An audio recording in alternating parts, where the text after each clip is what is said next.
How's it going, guys? I'm Matt Torx. And to shake things up a little bit on this channel, today, instead of playing the usual mix of big Bethesda games, I just want to sit back and talk about this pretty cool game I found about last week while scrolling through the Steam store page. And that game is WitchFire. WitchFire is an extraction shooter developed by indie studio The Astronauts. The game combines really solid gunplay and roguelike mechanics with a dark fantasy world filled with magic and creatures. You play as a prayer, a wicked sinner turned witch hunter on his final mission to reach salvation.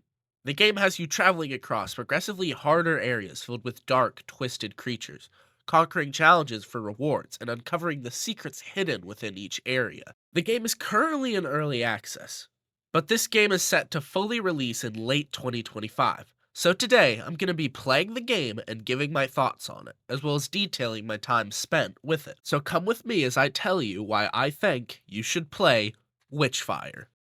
The game starts off with a monologue giving us some lore about this world. In this world, a war between the witches and humanity has been raging on for hundreds of years. And recently, an artifact has been located that could give humanity the advantage it needs. Unfortunately, it's under control of the witches. So the Pope sends us, prayers, on a journey to recover this mysterious artifact and return it to him. You then get to pick between one out of several different classes, each of them specializing in a different aspect of this game's combat, from the up-close brawler to the healing saint. Pretty standard RPG stuff. But the class that I felt drawn to was none other than the Slayer. Not only because it shared a name with my favorite band of all time, but it also seemed like a badass class. The Slayer's description reads, finds twisted delight in wielding witchcraft to dispatch the witch-made abomination. Agile, with a talent for close-range combat. In addition, this class also comes with an automatic pistol and a lightning bolt spell to start off.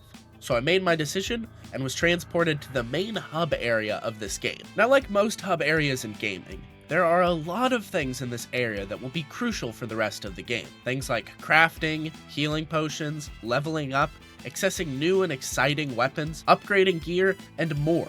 But since all of these things need the in-game currency WitchFire to do, I head into this portal and onto the first combat arena of this game, the Island of the Damned. After a bit of wandering, I ran into my first group of enemies, marked by one of these skulls on the in-game map. By choosing to kill all of the enemies within one of these groups, you get rewarded in the form of a WitchFire crystal. And this is where the most roguelike mechanic of this game comes in. Because each time you kill a group of enemies and collect one of these crystals, you get to pick between one of 3 different powers that affect you for the entire time on the island, and get lost upon death or exit. 2 out of the 3 powers you get to see immediately upon opening the crystal. And the third can be revealed by using feathers, a resource found in chests around the map. These crystals can roll better or worse powers depending on the difficulty of the enemies you fought. So to gear myself up, I went around the map and hunted down most of the enemies to keep leveling skills. Eventually, I got to this doorway that was blocked by magic, and then I needed something either pronounced Gnosis or Geonosis. Now, Genosis, as I would find out later, is basically a secondary leveling system. By having higher Genosis levels, previous maps are given new and more difficult enemies, as well as better loot and secret areas. This encourages people to go back through previous areas later after beating them to uncover new secrets. After a bit more fighting and killing, I ran out of ammo with a pretty good haul of resources on my person. Now, not wanting to lose these resources, I decided to run away like a little bitch through one of the escape portals scattered across the map. I used my collected WitchFire to level up a few skills, then headed right back into the action. Unfortunately, this time, I did meet my untimely end to a swordsman. Not to fret though, as in this game, if you die, you have the chance to go back and recover your materials. But if you die again before reaching them, they disappear completely. So after collecting my stuff and killing enough demons, I was able to upgrade my starting weapon. This made it so that the pistol permanently had more damage, as well as a unique effect to help me. The resources that I recovered went to the research station. This mystical looking portal right here allows the player to unlock new weapons, gear, and spells. By spending gold you can find around the maps, you can set gear to research. And by spending time on the different islands, you contribute to the research project. When enough time has passed, the weapon will be ready for you to collect and use. For my first researched weapon, I was granted a new 6-shooter revolver, which was packing a whole heap of damage, and perfect for enemies that were a bit farther away, Or did it stand still long enough for me to dump a full mag into them with my other pistol? With this newfound power, I was able to clear out every enemy group on the map, unlocking this big tower in the very middle.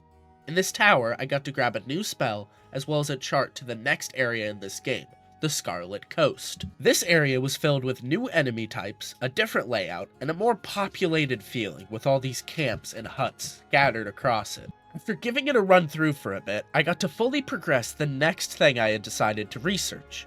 As a reward this time, I was given my favorite weapon during the time I spent playing, the bolt-action rifle. This thing just felt good, and made me feel like a badass every time I would line up my sights and watch the kickback from this thing shake my camera. Once upgraded, it also had this really nice charge shot effect that boosted damage the longer you held down sights. Using this bolt action, I was able to fight through some more enemies and chase the spirit across the map, which led me to this small trinket worth some gold. This gold allowed me to research a new heavy spell, which ended up being this cool bell ability that allowed me to stun enemies within its blast radius. The next major progression that I made a bit later was when I accidentally found the spot to unlock my first Genosis level, but since I needed 12,000 WitchFire to unlock it, I decided to put my nose to the grindstone and run through the coast a couple times for money. There were some minor setbacks though, like when this drowned captain guy kicked my ass, but I obtained the required WitchFire to unlock Genosis 1, and even found this pretty cool wooden stake launcher on a nearby table. Since I now had some Genosis, I was able to go back to the Island of the Damned and gain access to this new underground dungeon. Within 3 seconds of entering, I got sniped by a musketeer and sent back to the hub area. So I had to run back to the entry gate and grab my stuff back. This time I was much more successful in killing my enemies, and made it towards the end of the cave despite how difficult it was. But eventually I was taken down, and instead of going through it again, I decided to travel back to the Scarlet Coast and take a crack at the final goal within the area, jumping into the Earth's butt crack and fighting my first boss battle. My hopes of defeating him came to an end when he summoned an army of minions that quickly killed me. Now, since this is all that I captured, that's gonna have to be it for today's video.